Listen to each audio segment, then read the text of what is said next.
Hi friends, welcome to our channel. మనం discuss చేయబోయే next lesson 7th క్లాస్లో 18th lesson, కుల వివక్ష సమానత్వానికై పోరాటం. బాంబే ప్రెసిడెన్సీలో మెహర్ అనేది ఒక అంటరాని కులంగా పరిగణింపబడేది. మెహర్ గుర్తుంచుకోవాలి. డాక్టర్ బిఆర్ అంబేద్కర్ మెహర్ కులానికి చెందినవాడనమాట. డాక్టర్ బిఆర్ అంబేద్కర్ ఫోటో మనం ఇక్కడ గమనించవచ్చు. ఇతను భారత రాజ్యాంగ ముసాయిదా కమిటీ అధ్యక్షుడు. ఇది అందరికీ తెలిసిన విషయమే కావచ్చు.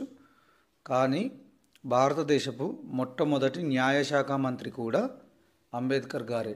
డాక్టర్ భీమ్రావ్ రామ్జీ అంబేద్కర్ 1901వ సంవత్సరంలో ఆయన 9 సంవత్సరాల వయసులో కుల వివక్షను ఎదుర్కొన్నారు.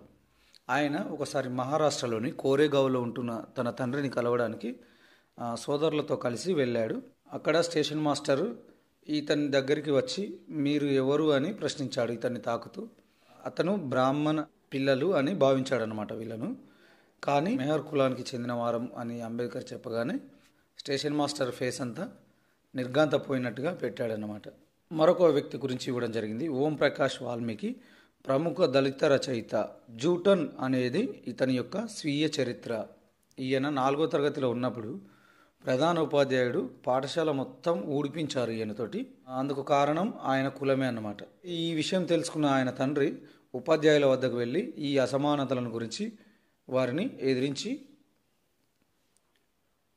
ఎదిరించాడు. వేదకాలంలో కుల వ్యవస్థ ఏర్పడి బ్రాహ్మణ, క్షత్రియ, వైశ్య, శూద్ర అనే 4 వర్ణాలు ఏర్పడ్డాయి.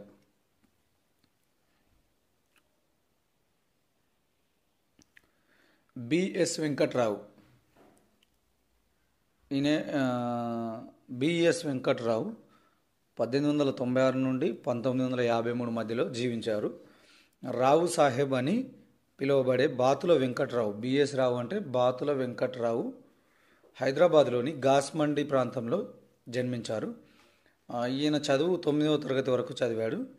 ఈయన తండ్రి బాతుల సాయన్న యూరోపియన్ల వద్ద ఇంటి పని చేసేవారు, అంటే వారి ఇళ్లలో పని చేసేవారు అన్నమాట.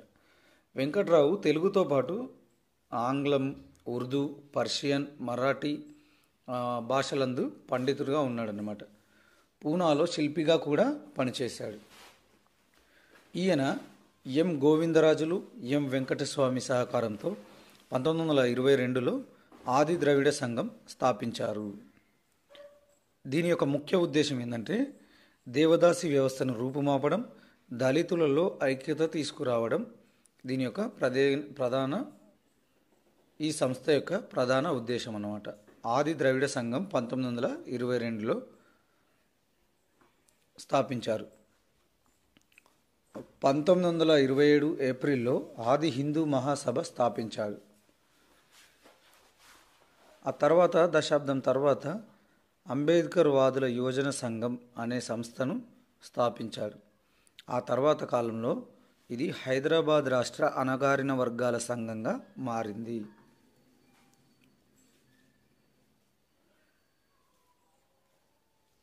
గాస్మండి ప్రాంతంలో ఒక ఇల్లు, గ్రంథాలయం నిర్మించి ఆ ప్రాంతానికి ఆదినగర్ అని పేరు పెట్టారు.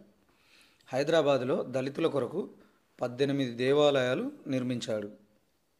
ఎవరు? బిఎస్ వెంకట్రావు. ఈయన సేవలను గుర్తించిన అంబేద్కర్ 1936 బొంబాయి ప్రెసిడెన్సీ మెహర్ సమావేశానికి ఆయన్ను ఆహ్వానించాడు. ఈ సమావేశంలో అంబేద్కర్ చేసిన ప్రతిపాదనలు సభకు హాజరైన 10,000 మంది ఏకగ్రీవంగా ఆమోదించారు. నిజాం రాజు కుర్సు ఈ దక్కన్ పేరుతో బాతుల వెంకట్రావును గౌరవించాడు. 1952లో వెంకట్రావు రాష్ట్ర శాసనసభ ద్వారా రాజ్యసభ సభ్యుడిగా ఎన్నికయ్యారు. అంటరానితనాన్ని రూపుమాపడానికి మరొక ఉద్దేశం ఏంటంటే మధ్యాహ్న భోజన పథకం భారతదేశంలో మొట్టమొదటిసారిగా తమిళనాడు రాష్ట్రంలో ప్రారంభించారు. 2001 సంవత్సరంలో సుప్రీంకోర్టు అన్ని రాష్ట్ర ప్రభుత్వాలు ఈ పథకాన్ని 6 నెలల్లోగా ప్రారంభించాలని ఆదేశించింది.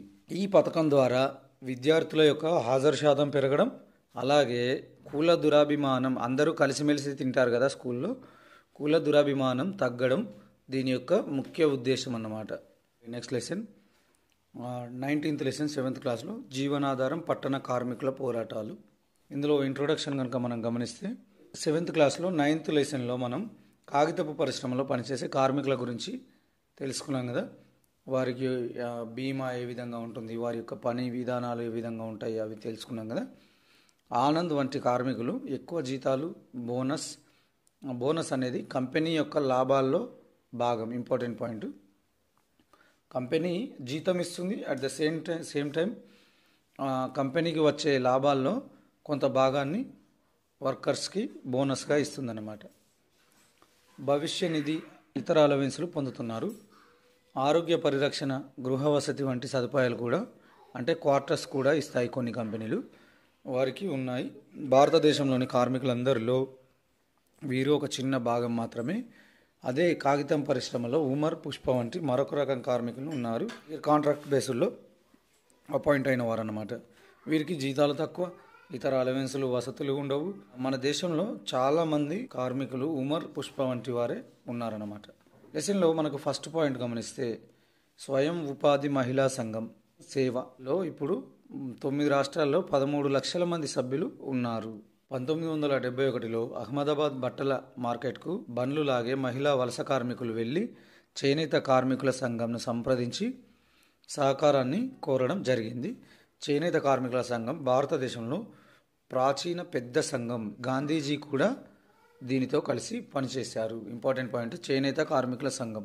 ఈ సంఘం సహాయంతో 1971లో స్వయం ఉపాధి మహిళా సంఘం సేవ ఏర్పడి 1972లో పూర్తి స్థాయి కార్మిక సంఘంగా రూపొందింది. ₹5 చెల్లించి ఏ మహిళా కార్మికురాలైనా ఇందులో సభ్యత్వం పొందవచ్చు. ఈ సంస్థ సభ్యుల యొక్క ఉత్పత్తులను మార్కెటింగ్ చేయడానికి, అలాగే సభ్యులకు మంచి వేతనాలు ఇప్పించడానికి సహాయాన్ని అందిస్తుంది. తెలంగాణలో స్ట్రీట్ వెండర్స్, స్త్రీల పరిస్థితులు మెరుగుపరచడానికి ఇలాంటి సంస్థలు, సేవా వంటి సంస్థలు ఉపయుక్తంగా ఉంటాయి. కార్మిక సంఘం అనగా ఏంటంటే, యాజమాన్యం కార్మికులను వేధించినా, ఎవరైనా కార్మికుల అవసరాల్లో ఉన్నా వాటిని నెరవేర్చడం ఈ సంఘాల పని. చర్చలు జరపడం, న్యాయస్థానాల్లో కేసులు వేయడం, సమ్మె చేయడం, పనిని నిలిపివేయడం వంటి ప్రజాస్వామ్య పద్ధతులను ఆచరిస్తూ యాజమాన్యంపై ఒత్తిడి తీసుకొస్తారన్నమాట. ఇది ఫ్రెండ్స్ ఈ లెసన్. చిన్నగానే ఉంటుంది, ఇందులో ఇంపార్టెంట్ పాయింట్స్ ఎక్కువ ఏమీ లేవు. కాకపోతే సేవ అనే సంఘం ఎప్పుడు ఏర్పడింది అనే విషయాన్ని గుర్తుంచుకోవాలి. అలాగే చేనేత కార్మికుల సంఘం, గాంధీజీ పనిచేసిన సంఘం ఏంటంటే చేనేత కార్మికుల సంఘం. ఇలాంటివి గుర్తుంచుకోవాలి ఇందులో పాయింట్స్. ఇది ఫ్రెండ్స్ ఈ లెసన్. మరొక లెసన్తో మళ్ళీ మీ ముందుకు వస్తాను. ఇప్పటివరకు మీరు మన ఛానల్ని సబ్స్క్రైబ్ చేయనట్లయితే సబ్స్క్రైబ్ చేయండి. అలాగే వీడియోకి ఒక లైక్ చేయండి, మీ ఫ్రెండ్స్కి షేర్ చేయండి. Thank you friends.